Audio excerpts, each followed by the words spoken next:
Pandian store சீரியலில் today எபிசோடில் நம்ம முத்துவேல் இருந்துட்டு நேராக சக்திவேல் கிட்ட போயிட்டு இப்போ உனக்கு சந்தோஷம் தானே அப்படின்ற மாதிரி கேட்டுக்கிட்டு இருக்காங்க. என்னென்ன இப்படி ஒரு வார்த்தையை கேட்குறீங்க? இந்த நாளை பார்க்கறதுக்காக தானே இத்தனை நாள் நானும் என் பிள்ளையும் தவங்கடைந்தேங்க.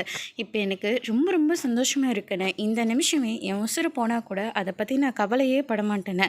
ஏன்னா என் பிள்ளைக்கு நான் கல்யாணத்தை பண்ணி வச்சிட்டேன் அப்படின்னு சொல்லிட்டு சக்திவேல் சொல்லிட்டு இருக்காங்க. அதுக்கு அடுத்ததாக பார்த்திங்கன்னா நம்ம பாக்கியம் இருந்துட்டு என்ன சம்மந்தி இங்கே மண்டபத்துக்கு வந்தாவது கூட்டம் வரும்னு பார்த்தா இங்கேயும் சரியாக கூட்டத்தை காணுமே அப்படின்ற மாதிரி சொல்லிக்கிட்டு இருக்காங்க.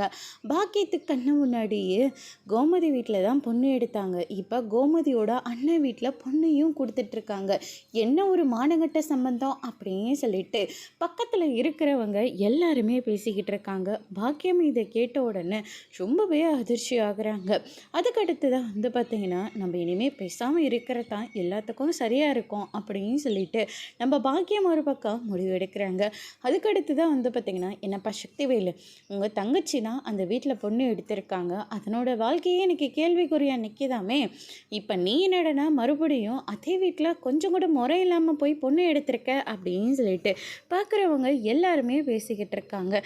சக்திவேலால் இதை தாங்கிக்கவே முடியல. தான் பிள்ளைக்கு கல்யாணம் நடந்தால் போதும், முறையாவது ஒன்றாவது அப்படின்னு சொல்லிட்டு ஒவ்வொன்றும் பார்த்து பார்த்து செஞ்சார். திடீர்னு எல்லாரும் பேசினதை கேட்ட உடனே அவருக்கு லைட்டாக நெஞ்சு வலிக்கிற மாதிரி இருக்குது. அதோடு இன்றைக்கான பிரம்ம முடிச்சிருக்காங்க. இனி பாண்டியன் ஸ்டோர் சீரியலில் அடுத்தடுத்து என்னெல்லாம் நடக்க போகுதுன்றதை வெயிட் பண்ணி பார்க்கலாம்.